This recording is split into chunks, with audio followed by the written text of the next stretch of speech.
I'm joined in the studio by Nomzamo Zondo, Director of Litigation at the Socioeconomic Rights Institute of South Africa, SERI for short. Nomzamo, it's good to have you. Good evening. Thanks for having me. Relocation, the only option at this particular point that would address the issue of the displaced residents? It is, but we shouldn't have gotten here. So the Disaster Management Act requires that not only municipalities, but all organs of state have a disaster management plan. That first starts with prevention. It then looks at mitigation. After mitigation, you look at, you plan to respond. Okay. Unfortunately, from what we've seen, none of that happened. Right. You don't see where Tshwane's disaster management plan, how that plan relates to the response to this flood. But secondly, you then don't see how they've collaborated with other government institutions and even civil society to respond to these communities. Yeah. As things stand now, yes, relocation is the only thing that's available. But where are the town planners? Where are the engineers? I'll tell you why. One of the residents in a conversation says, well, we got together as residents, we raised some money, we decided we're going to get some construction company, they're going to clean up the place, and we're going to set up. The residents of Mamelodi are saying, even as residents of Mamelodi, we would never go and build in that place, because that's a riverbank. It's always been obvious that when the rains come, that place is going to get flooded. The city of Tshwane are saying, we've been to those people to tell them to move, because they cannot build there. The people are saying, well, it's the only choice we have, so we're going to stay here. I think that's why you've got it right there. That's the only choice we have. And unfortunately, our government has refused to give people choices that allow them to keep their homes, to keep them safe in floods. So these people are saying, this is the only place we could be. If Tshwane had gone to them and said, look, it's not safe for you to be here, we're going to move you 2 kilometers away to this piece of land where you won't be at risk of floods, I doubt that any of this will refuse to go there. Yeah. So that's the first problem we have. The acting mayor of Tshwane, Abu Dao, is saying the challenge is that this Eerste Fabriek settlement is a settlement that mushroomed about a year ago. I think they're saying 2017 or so.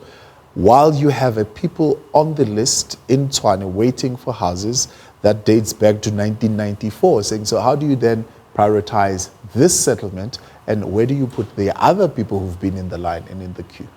And once again, the issue there is he speaks to you about a list, right? When you speak about informal settlements, you don't speak about a list. You speak about the upgrading of informal settlements program, which tells you that when you have an informal settlement, you try and bring in temporary services. You try and bring in the kind of service that will make sure that you have roads, that you have proper drainage, to avoid that when you have a flood, or where there's normal grey water, that water is managed. So you don't go back and say who's on the housing list. You say for every informal settlement that we have in this country, we have over 1 million people living in informal settlements. You address those by having a plan to upgrade them, by putting in temporary services and putting in the bulk infrastructure that will allow you to mitigate this risk. And so it's not good enough for the mayor to say, deputy mayor to say, because there's a long list of people who've been waiting for RDP houses, we couldn't address this situation. Yes, a settlement that has been there for a year. I promise you, if the settlement had been for 20 years, we'd be sitting in the very same situation. That the municipality would have failed to use the upgrading of informal settlements program to give that informal settlement the kind of protection it needs from this kind of situation. There's a shortage of land in Tshwane, if we are to be honest, that would be closer, for example, to amenities, closer to places of work, closer to transport, where these residents could possibly be relocated to. So what are the options of relocation, even if they were to be relocated?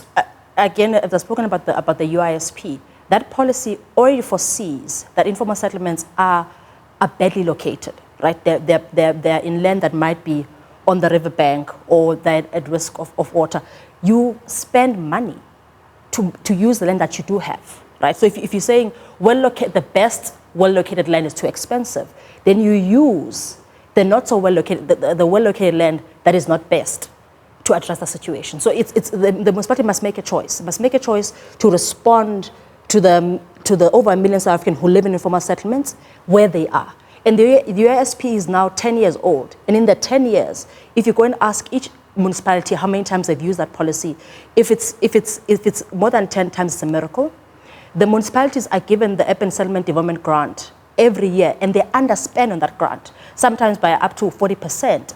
And that grant is meant to put in that bulk infrastructure. And the question again is why they're not using that money? Why are they not protecting these residents? So who dropped the ball? I mean, there is clearly no disaster management plan. Who should be held accountable? One, the municipality has to have a disaster management plan, so the mayor must account.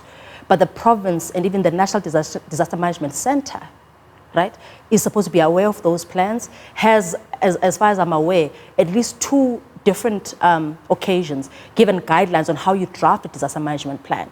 So on all levels of government, there has to be some accountability because they have to explain why they allowed Tswana not to have a disaster management plan, or explain why that plan hasn't been implemented in these circumstances. But what is the obligation, the responsibility then on those who have occupied land without the municipality inviting them to occupy that land? They made the decision on their own. They saw an empty piece of land, which is really not for settlement, but decided to settle there. Thabo, this year, as we speak now, the country is up in arms about the bill that speaks about the expropriation of land without the bill that's about the change to the constitution. Yeah. We unfortunately face massive landlessness. So you can't then say to someone who's landless, whose only choice is to put up, to put their home next to the riverbank, that how much blame will you take? Because that person has already taken blame. As we speak now, many of them have lost their homes. They've lost maybe over 10 years of income, of assets. They've taken blame. They are carrying the biggest loss. The question is now is how is government going to come in and support them?